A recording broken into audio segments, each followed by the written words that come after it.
We get started. Dr. Monarez would want a couple words, and pass the mic to her if you can give us your attention. Good morning, everybody.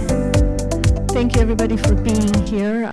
This is truly the day that we're really going to get working on the work in terms of getting the strategic plan in place, so then we can take it to our committee and let them know what the community is recommending so far. So I want to thank you for sharing your time, your talents, your brilliance with us. I reviewed what we're doing today and what we did last time, and I'm excited to see where things go from here. And then at the end, we will let you know that we'd really like to continue engaging with you, not as frequently, but along the way as we implement this strategic plan. So we'll be sharing more of that at the end. So with that, again, thank you for being here. And I am turning it, yes, Paul, are you? Paul and I were joking, not joking. Paul is getting his coffee intake, so he's getting ready. He's revving up. Thank you very much. I'll make it quick because I'm only halfway through my coffee. I just want to say thank you very much to all of you. I know Jen Davis-Carey, my vice chair, and I both really appreciate the extent of involvement that this plan requires from all of you.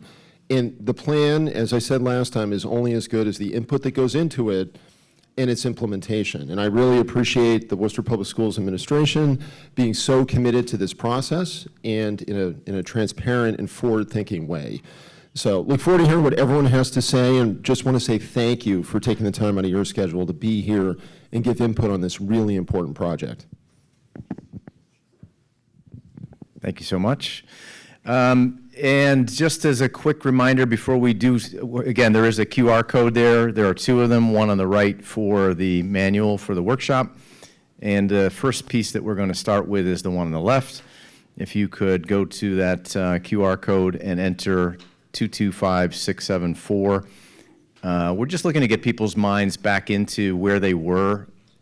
Sort of, it's been a minute. A lot goes on in our lives. Just to get you thinking about what is a word that speaks to you in terms of your reflection from the last day we were all together. So we're going to start with that. Just logistics, you should, if you aren't already, be sitting with your priority groups. We are going to be working, today's going to be mostly a working session. Last time we needed to get people's sort of minds around the strategic planning process and what the bigger priorities are, and some of our framing for how it is that we as a support organization, a partner organization, like to move people through a strategic planning process, but it has to be unique to the needs of and the interest of the community. That's why you're all in the room. So we'll today really want to dig in on that and what it is that you really think should be deepening those priorities and thinking about some goals that tie to them. So I'll stop talking, give you a moment to enter in some word that speaks to you for those reflections, and then we'll come back together.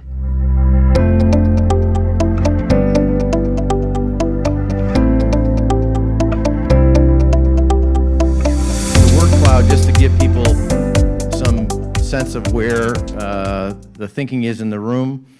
We have a range of words: hopeful, invigorating, comprehensive. Someone wrote 225674. I'm going to assume that's a zip code. Maybe not, or that's the actual code to enter the word cloud, but not meaningful. Comprehensive, optimistic, informative. We have some more coming in. Engagement. So lots of optimism, lots of language around communal effort. I think that already some of the folks from the district and the committee have spoken about that this has to be your work. We as a group of as advisory support and partners at Hanover, we really are here to facilitate. It is ultimately your work. So we're going to try to step out of the way and allow for some dialogue around the priorities today. But just to reintroduce you to who's in the room, Dr. Ann Spear is in the back waving at you, so you don't have to say hey you to us. You can actually call us by name. Dr. Miriam Ueda and Dr. Scott Ratchford. So please make sure that we love to be able to sit and support the work. We're very proud to be able to be part of this work in Worcester, and so I'm going to turn it over to Miriam to get us started today. I love the hopeful language that people have picked out and that sense of collaboration. That's a great place to start. All right, so our agenda today, like we said earlier, today is really a working session for you all. You're going to be digging deep into some findings from community engagement data. You're really going to dig deep into your priority. And we're going to start off by summarizing what we did as a refresher from last session, which was a couple of weeks ago. We're going to help you think through some problem statements around those priorities.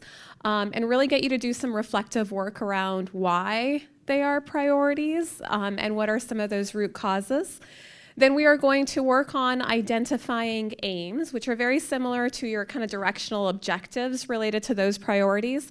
And then we'll talk a little bit about next steps for tomorrow's working session with the internal team, as well as future direction with the committee and your committee engagement throughout the process. So that's what's coming up next. Specifically today, we want you, by the end of today, to have reviewed what you did last time. For each priority in the strategic plan, you would have created one problem statement by the end of the day, and you would have created your aims, so those directional objectives, and we'll dig into that a little bit later, for each of the priority areas. So they will be drafts of everything. Nothing is written in stone yet, but it's going to be an opportunity for you to collaborate together and share out as a committee around those priority areas and the directional aims that you have. Okay? Okay, so I just realized that with our icebreaker, we didn't get to hear your voice. So I just need to know that you're alive. It feels like a Monday, and yet feels like a Friday at the same time. And I think it's one of the first cold days that we've had. So just want to make sure that you're here with us. How is everyone?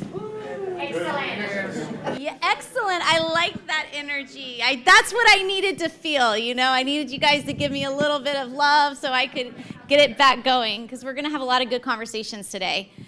Can you just give a thumbs up if you were here last time? All right, give us a quick wave if you were joining us for the first time. So we would love to hear who is new with us so we can welcome you and join you. If you don't mind just standing up, telling us your name, your title. And what we did last time is we wanted to know what we wanted to bring to the district and be known for. So if there's something quick that comes to your mind, we would love to get to know you a little bit. So who would like to go first?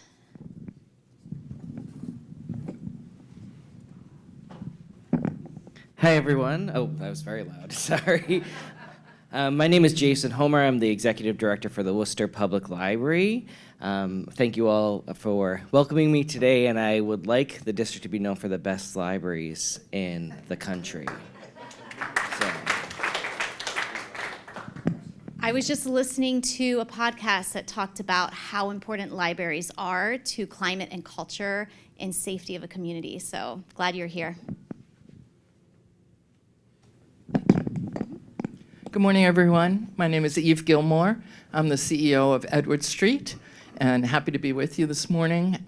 My hope is that we are known as a community that engages our community partners in an excellent and productive way on behalf of the children we're trying to bring to graduation successfully. Thank you for being here. And I think we had some on that side.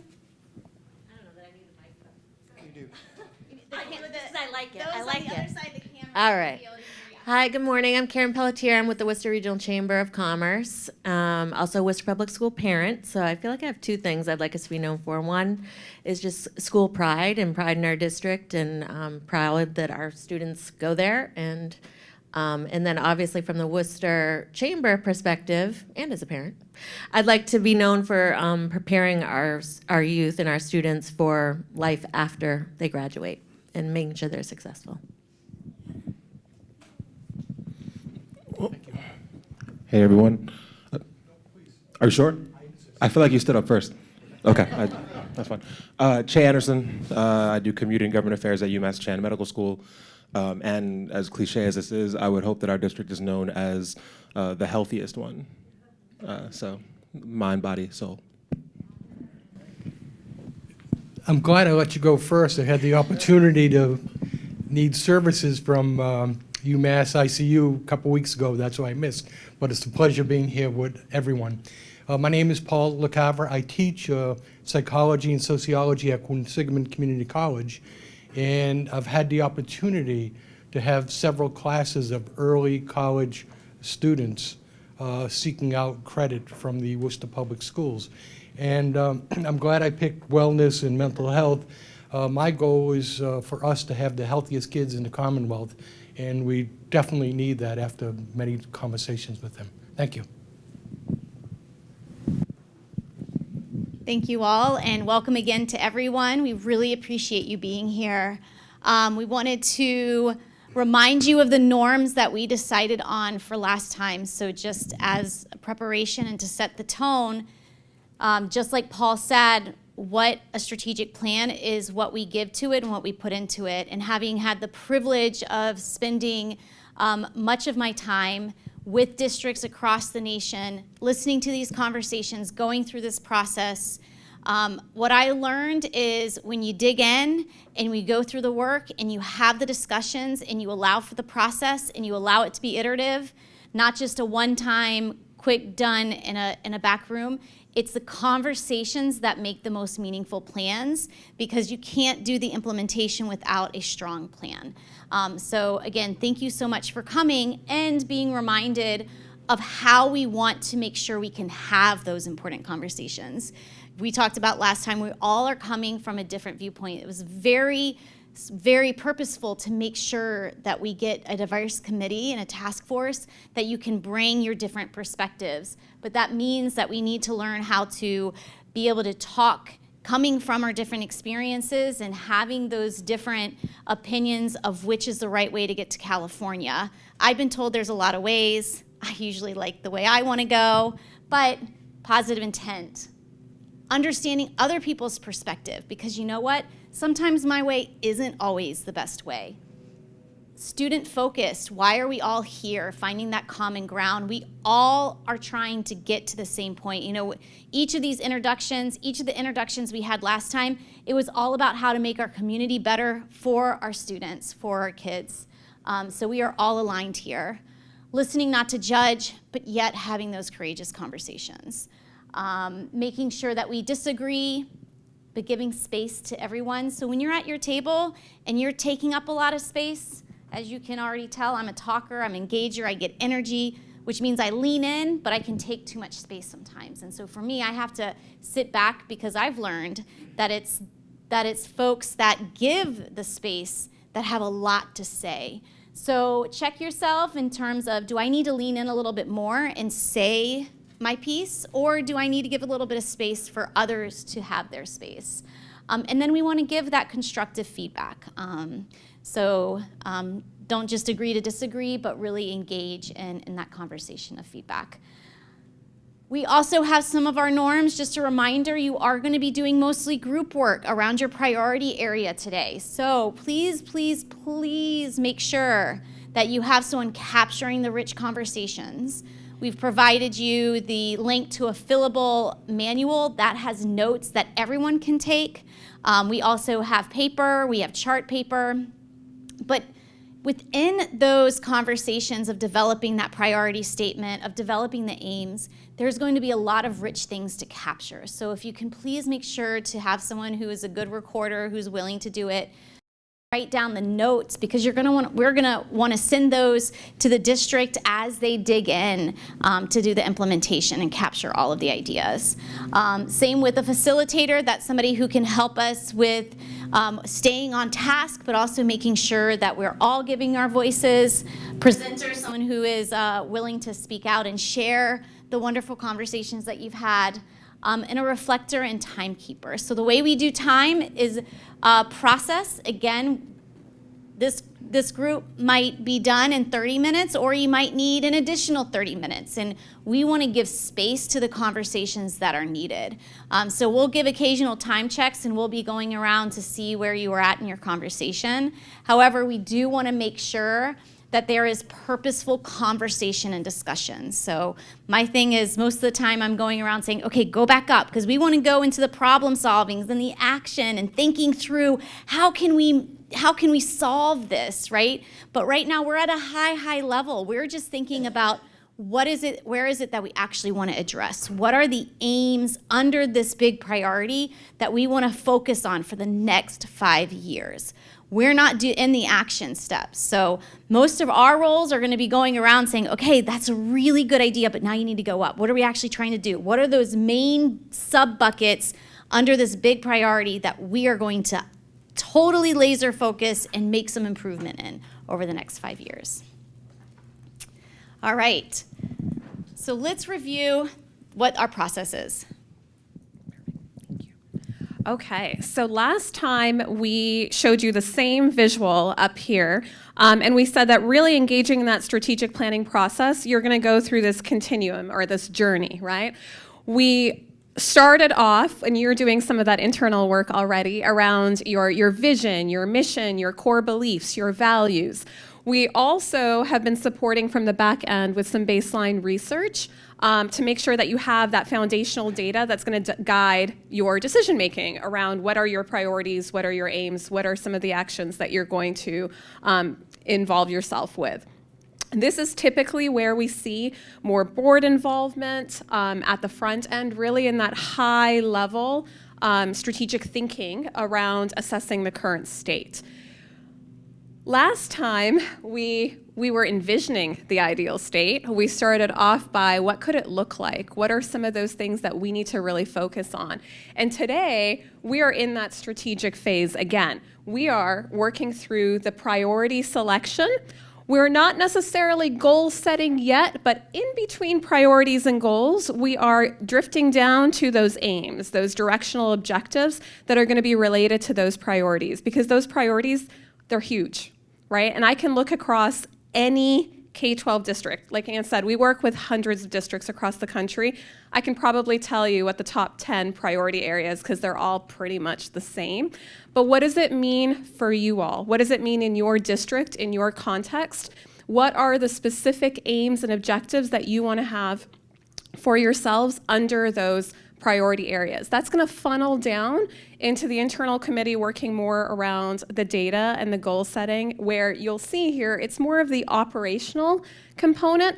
And as you see, as we progress between those states and we're doing action planning and implementation planning and really executing the plan as a team, that's really where we're moving more towards administrator involvement, because that's operationalizing the plan.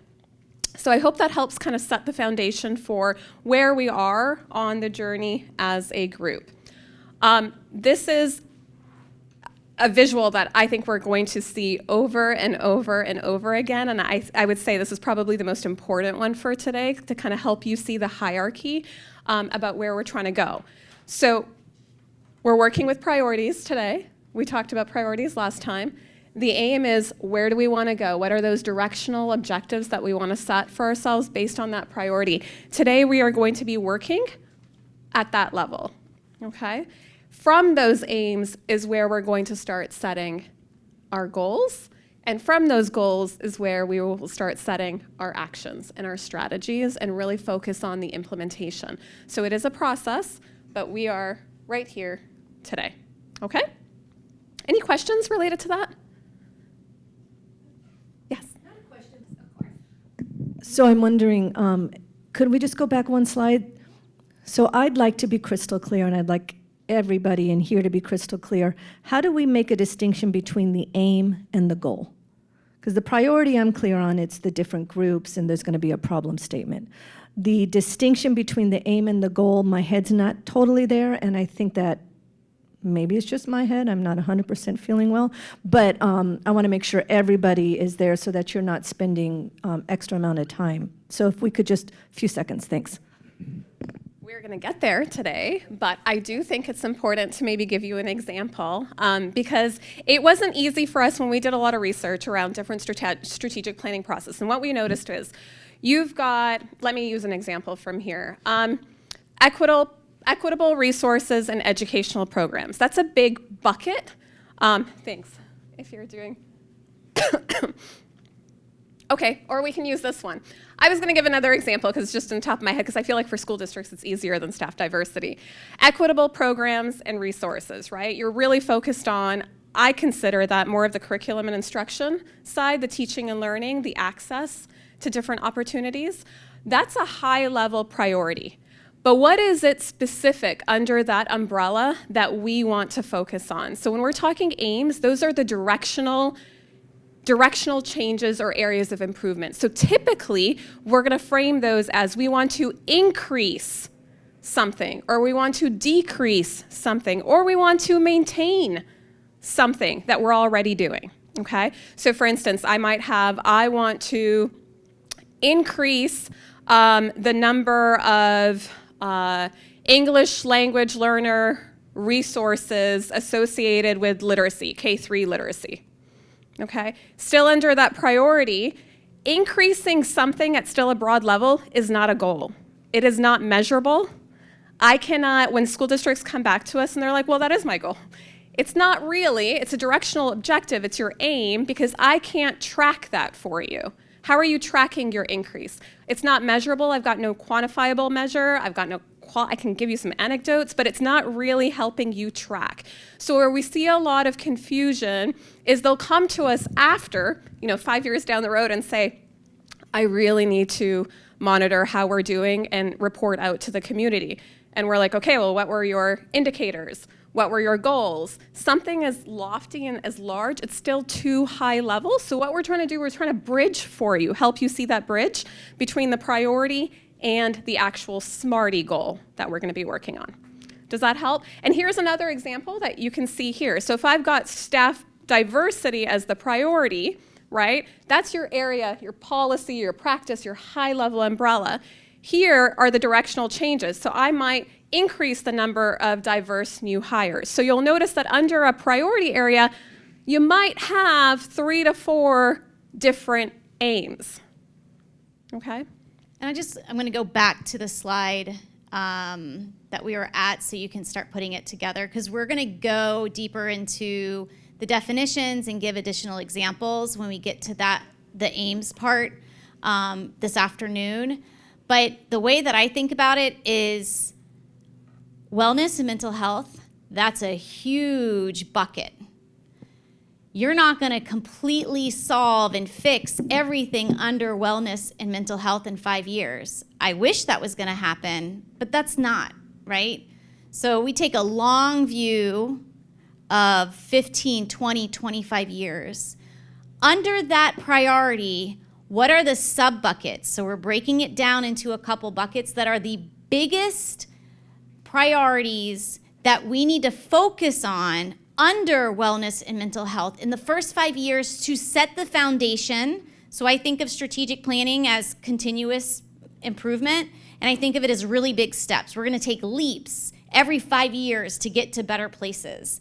What is the sub-buckets, those aims that we want to improve, increase, maybe decrease something that's going to provide a big leap for us to keep moving forward under wellness and mental health? The goals are what Marion was saying, is that measurable. We dig into the data. That's why we have the staff go into the data, draft something, and give it back to you. So we want to hear from you this afternoon, what are the sub-buckets that we need to focus under this priority based on the current state? And again, we're going to give you more details. We have infographics for you. We're going to do a problem statement, so we're going to break it up. We're going to define and give you examples for everything.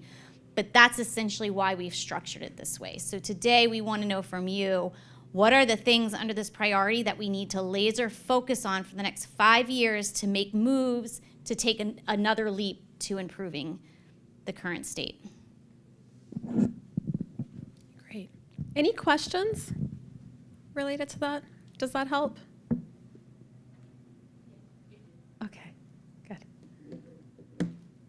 All right. So let's review, particularly for those that were not with us and weren't able to join us last time. I think it's important for us to just do a quick check summary of where we were and what we learned and what we captured last time. So a couple of strengths and areas of growth based on the previous iteration that you all had, the strategic plan. And we noticed overall as a group some of the strengths that we noted. It was visually appealing. We were really impressed. There were a lot of data included. There was attempts to be inclusive with the community. Sessions were held all over the city, which was really exciting for me to hear because sometimes that doesn't happen. And really there was an opportunity for diverse input. What we did notice, what you all noticed and came up with last time, is that the previous plan needed to be more precise in terms of language. Really thinking that, when people came in and were onboarded into the positions, nobody really talked about the strategic plan. They couldn't tell you what was in the strategic plan. So really, again, focusing on the communication throughout the process and when new folks are brought into the district, right?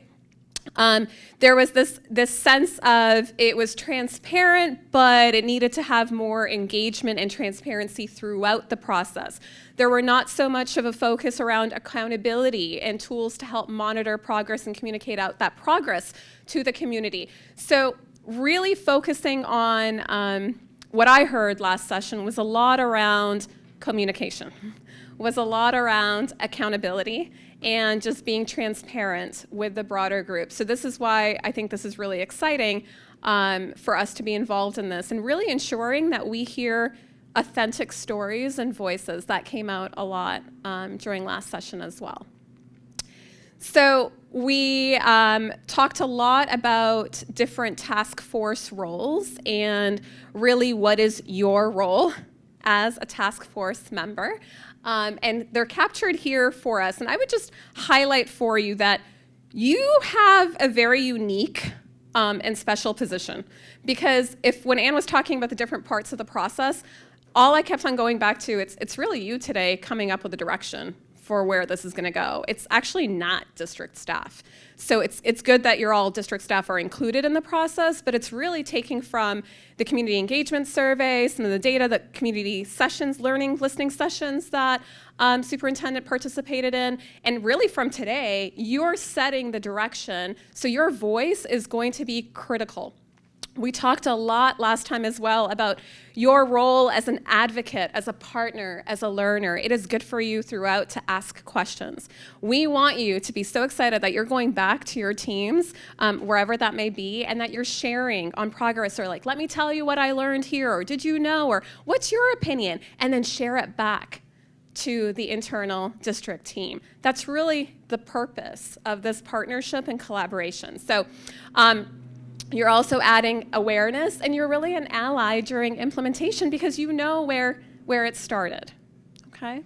So we hope that today we're able to really focus on those task force roles, and I'm excited to see you participate with our active engagement norm around all of those areas.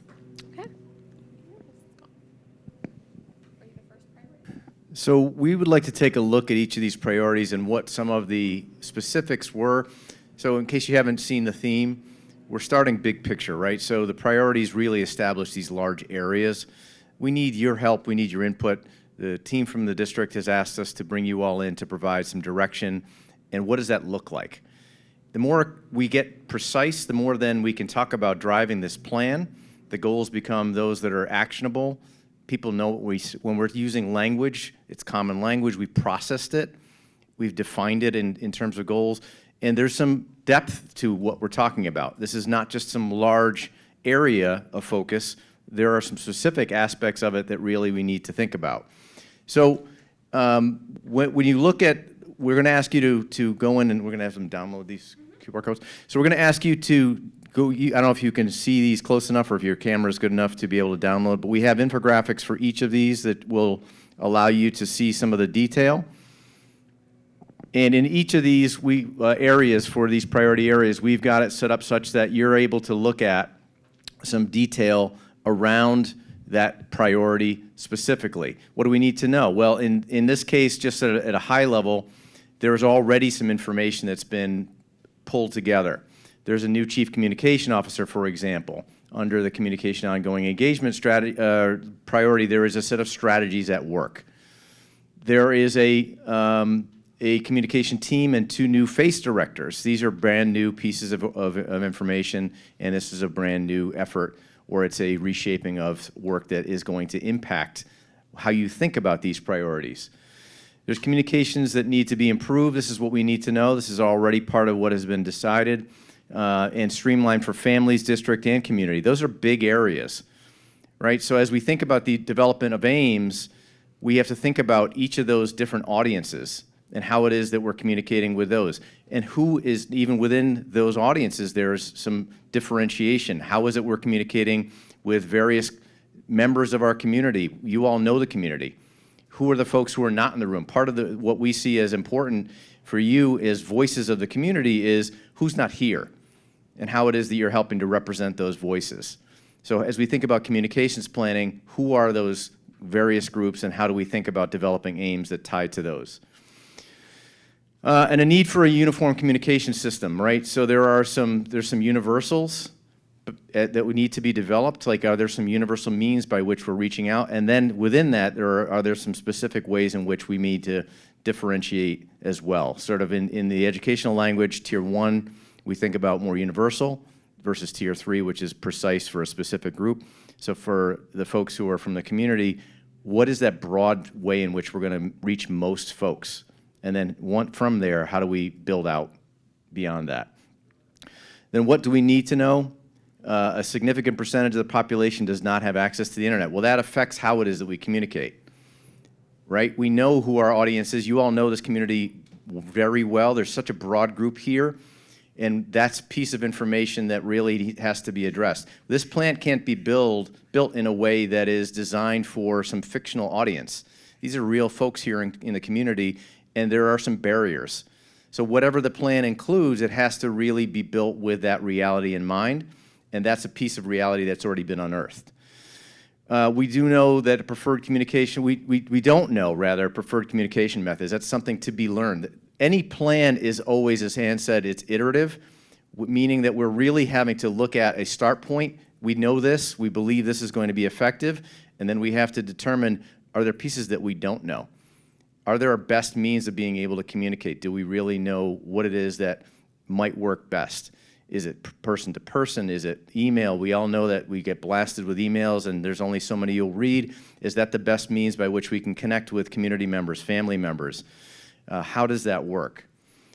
What gaps are created and where we're not reaching? Well, I've been speaking to that already a bit, but we need to identify those specific gaps and then who's not being reached, because ultimately the communication that when it's effective, it supports the needs of children, and I heard that from each of the different groups.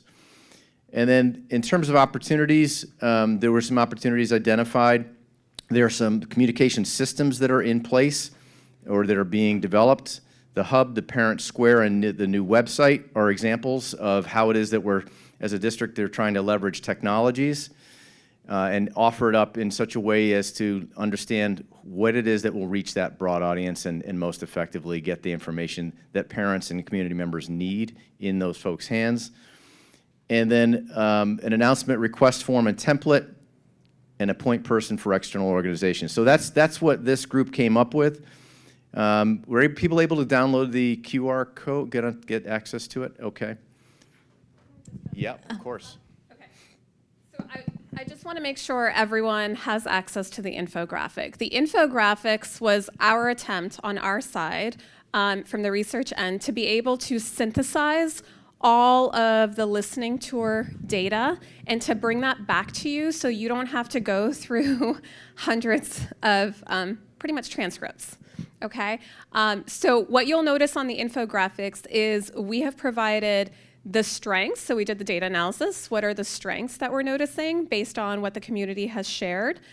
What are some development opportunities? And then what are some recommendations that were brought up by those community voices? So that should help you today in thinking through what are those directional Ames. That's just one piece of data. You know more around the context, but that should be a good foundation for you to start thinking about, okay, our community is really saying A, B, and C, and based on my experience in that community and my role in the district or as a parent or as a community partner, here's the additional insight that I bring to this group to be able to set some directional aims today.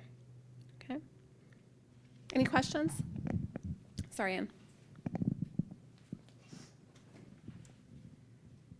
So many of you was asking during our last session where the priorities came from. So the infographics actually have quotes from the data collection and the listening and learning tour. It has some high-level district metrics and graphs that help give context to the priority. And then the main takeaways that was found throughout the listening and learning conversations with all the diverse stakeholders of the community.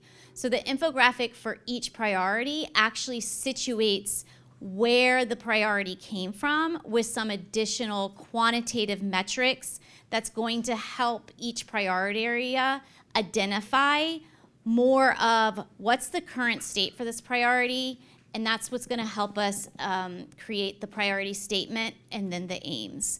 So for each group, as we review what the work you did last time, that QR code, that infographic is going to be a really important piece for your conversation later this afternoon. It also just gives everybody else context of the state of the current state of each priority as well.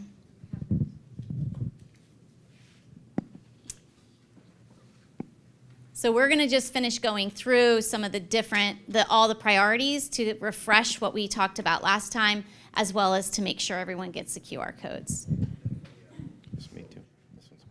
So again, at a high level, you should each have access through the QR codes to the infographic.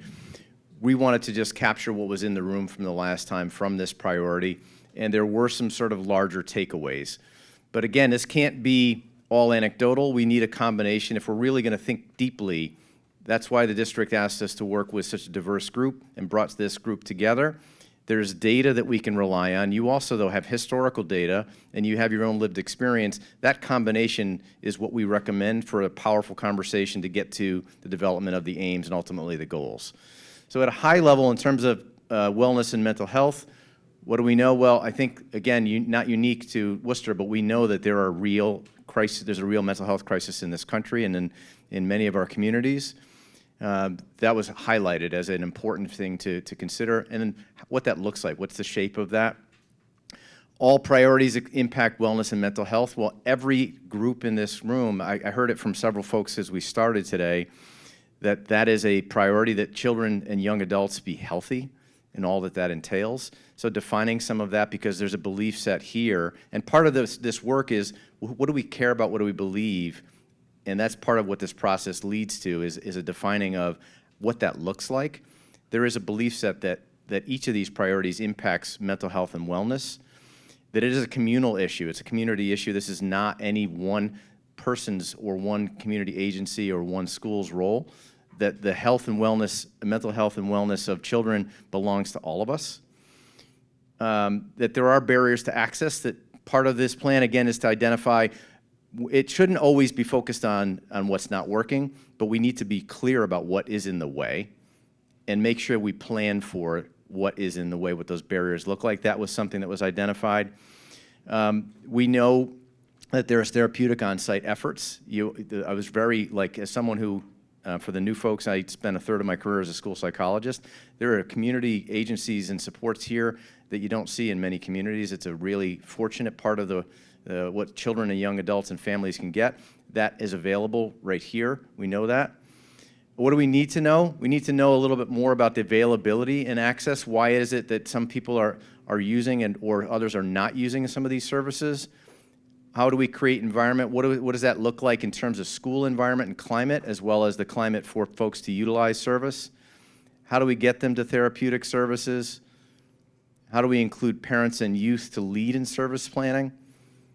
Oftentimes, this is a culture that gets built. So there was some dialogue around the culture of leading folks to think that the stigma can be an issue. How do we make sure that people are aware, but also how do we make sure the culture and the stigma do not stand in the way?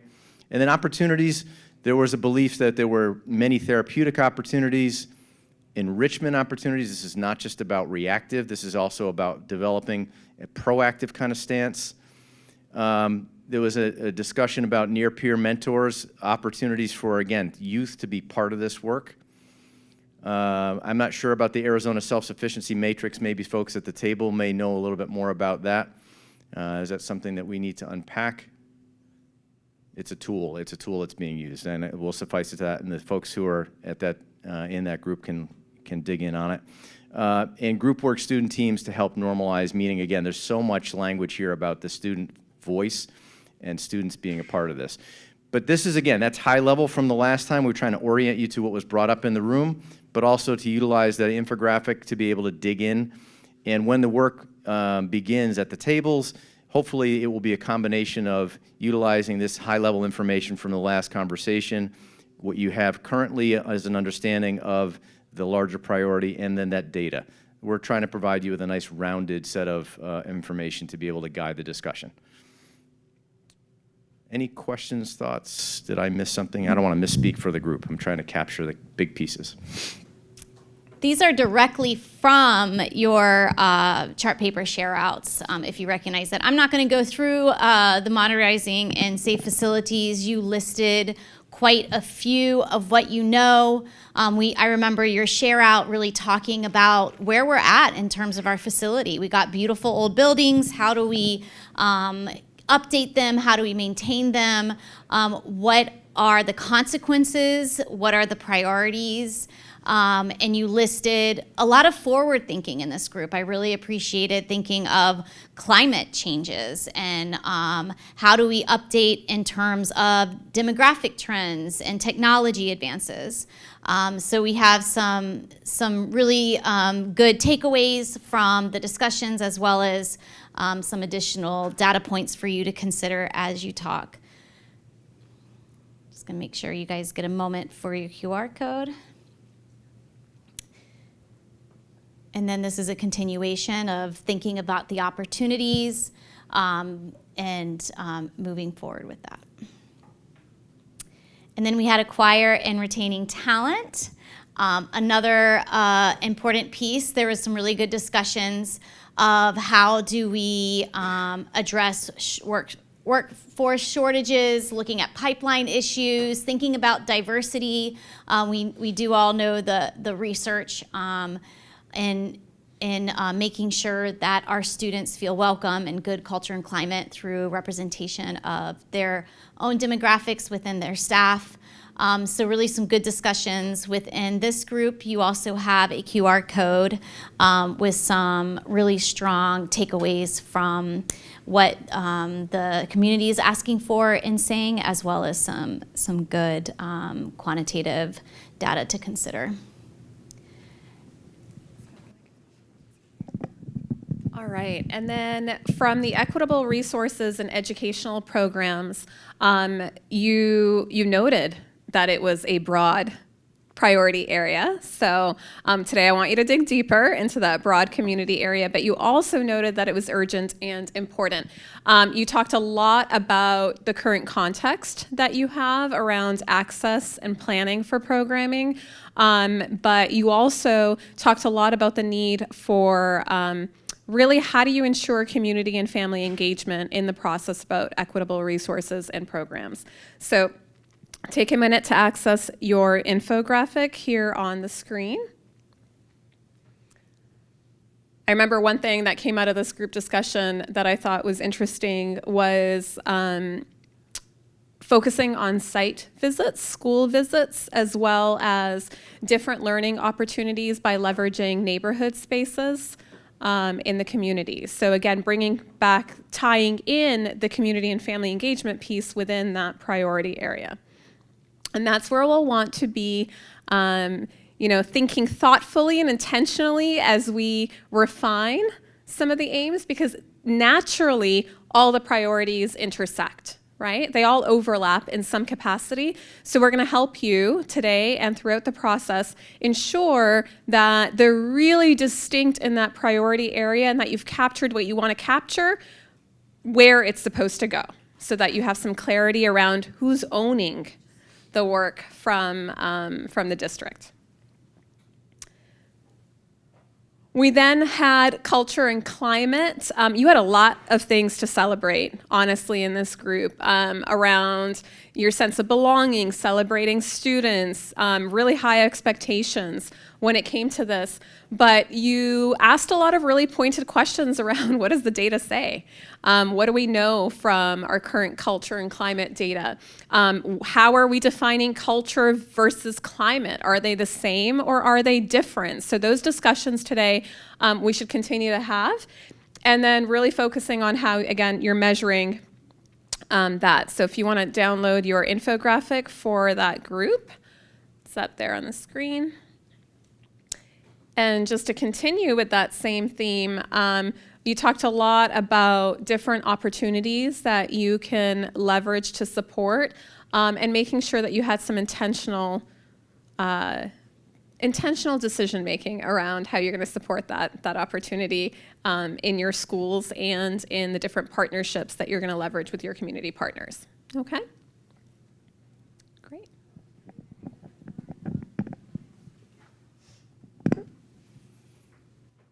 So any questions about what's available to you in terms of you have the slides, you also have the QR codes. We're trying to make sure that we set the table for the dialogue and that you're armed with good information. And then ultimately it is up to the group to begin to move in the direction of what is within these larger buckets that matters to us and what is it that we want to do, what direction do we want change to look like. So any thoughts, questions before we move forward? Okay, I know it's a lot of information up front. We promised. We said we were going to step out of the way. We're going to try to set the table and then step out of the way. So part of this work is moving from this large scale. What are the big priorities that we care about as a community? The aims are, again, a direction for change. And ultimately, where we need to get to and where we want to land is in really getting clearly defined problem statements is part of what we recommend, right? So think back to your high school or college days of scientific method. We're defining a problem. What is a challenge or what is a problem that we face as a community and in our schools?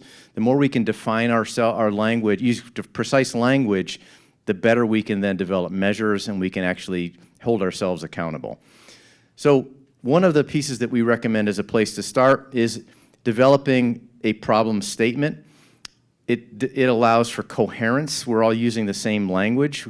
We all have that same frame of reference. Sometimes when we think about these priorities or we think about these issues, we may have differing ways in which we approach them or our perceptions are different.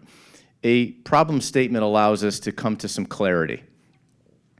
So it also allows us to think about root causes. What is it that may be beneath this issue? Why is this occurring? If we've defined this well, we can ask those kinds of questions. And then ultimately, we can get into the analysis where we're all looking at the same kinds of metrics. We've said, this is the problem. Here are our aims and our goals for that problem. Here's how we'll measure it. Let's follow and see if we've actually accomplished what we've set out to accomplish.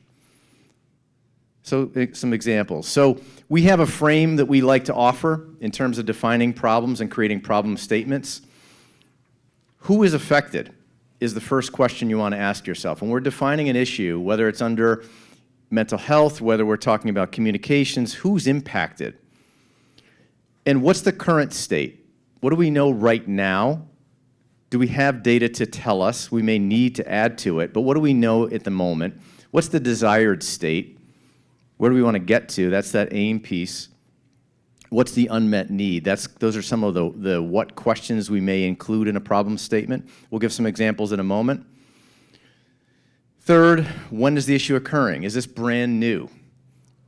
Partly what we're up to in defining some priorities, aims, and goals is thinking about the shape of the problem and where it occurs and when it occurs. If we look at data only, for example, that came out during the period and right after COVID, that's going to give us some real skewed kinds of information.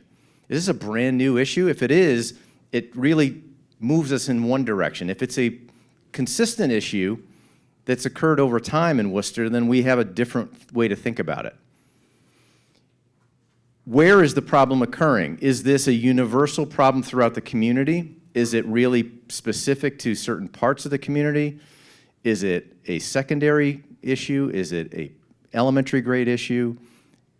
Where is this occurring is something that we really make sure that we think through as we define our priorities and our aims and ultimately lead toward goals. And why is this important? A lot of why this group really started where it did was to think about what the belief sets are, and what Worcester as a community cares about and really aspires to. In our way of thinking about problem statements, that piece has to be included. So these are some issues affecting this group of individuals at this time and in this place. Why does this tie to our greater mission and vision as a public institution or as a community? So when we shape the problem statements, these are the pieces we recommend be included. So for example, many of the districts that we work with face issues of equity when it comes to discipline. That's a common priority, right? And there are inequities. So as we look at the example, in many districts, what we find is in the WHO, it's not all children. We're talking about specifically, if we're going to be very clear about what we mean when we define this problem, we're talking about students of color. When we think about what, well, the what is they're suspended at higher rates than their white peers. That's what's happening to this group of students. When is it happening? Is this a brand new issue? Well, in many districts, it's not. It's a historically consistent issue, and so when we think about defining the problem, we need to make sure we're honest with ourselves. This isn't brand new. What's been happening in our system? Why is this trend here, and why is it longstanding? Where is it happening? Among many schools, we find that this trend is particularly pronounced at secondary school level. So very precise, or as precise as we can be when we're defining our problems. And then why? Well, it's at odds with our mission and vision for equity. That's why it matters, because we believe that all young people should be feeling welcomed in our schools, feel valued in our schools. We know that there are many reasons why suspensions really send the wrong messages to kids. They often don't change behaviors, they don't teach, right? So all of those reasons may be those that might be included. Does that help, that example help? So the example statement, if we utilize that frame, would lead us to this sort of a statement. Students of color are historically suspended from schools at levels disproportionate to their white peers in our secondary schools. That's the who, what, when, right? And in terms of the why, well, our mission and vision for equity calls for us to ensure equitable discipline and to demonstrate that we value all students. That's what we're hoping you can work on as a first piece of today's group work, is thinking about a problem statement within your group. So maybe one other quick example. If we were thinking about parent and community engagement, again, a common priority in many districts, we gave a beginning of the frame. Who's affected? Well, in many communities, who is a group that is most impacted and not as engaged and not in a partnership relationship with the district? It's our families in poverty. And what's the what? They demonstrate lower levels of engagement. Just in getting your mind wrapped around this a little bit, what might be a when? If this were an issue, what would you think might be a when for this problem? Is it likely a brand new problem? Is it a long-standing problem? Always. That's why I just heard always. So we're not going to reach consensus right now, but just as we practice this frame. And in terms of the where, would there be some thoughts about where? Is this unique to one part of town? As you wrap your head around it, it might be for your community. Again, I don't want to speak for Worcester. And then the why. What would a why be as relates to this particular issue? Something that speaks to Worcester's values. Anybody have thoughts? Why would this matter?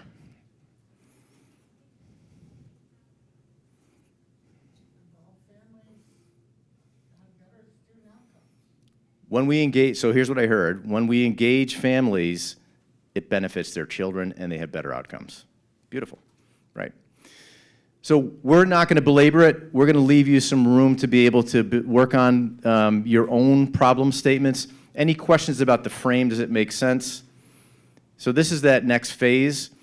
We do have in the workbooks, in the manuals, we have an opportunity for you on page 5 of the manual to draft your own statements. We're going to be available to come around to the tables. But we'd like you to begin to dig in and think about what is the problem, what is the shape of the problem, and how do we define it as that next step? Thoughts, questions, clarifications before we let you move on that? Okay? Yeah, of course. To go back to something that Ann said earlier, which I think is really critical for us to keep in mind, because this is where we trip up in strategic planning. Your strategic plan doesn't mean that you're going to target every single thing in your district, right? It is really, so I want you thinking about, what are those critical, most important pieces related to your priority? That's where I want your focus and your energy, because honestly, I can list 20 different things around each priority area, which is fine, but then we're gonna have to drill down. So really in your conversations, really focus on what are those things that you're gonna intentionally, you think you need to intentionally and thoughtfully prioritize over the next couple of years, okay? Doesn't mean you're not working on those other things. I always say, I always equate it to like lesson planning. It doesn't mean that when I'm lesson planning as an English teacher, I'm not covering every standard. I kind of am. But when I'm lesson planning, I'm being very intentional about what specific standards I'm explicitly teaching my students at that time, right? So it's the same thing with strategic planning. Which ones are you going to intentionally target over the next couple of years? This is your initial brainstorm to get you thinking about that priority area and what are those challenges within that priority area that you would want to target, okay? All right, we're gonna come around and be available to help. So get your ideas on paper in your workbooks, and then we're going to come around and give you some chart paper as well. 30 minutes, we really feel like the process is important. So to one of Miriam's points, part of what has to happen is there's a little bit of time that needs to be spent on thinking about competing priorities. That's part of what comes out of this sort of a dialogue when it's done well. There are 6 things. We're engaging in a dialogue about where do we want to start and what's going to make the biggest difference for children and families. So we're giving space. 30 minutes is where we're roughing it in, and we'll see how you all are doing. You'll let us know, but we are going to come around.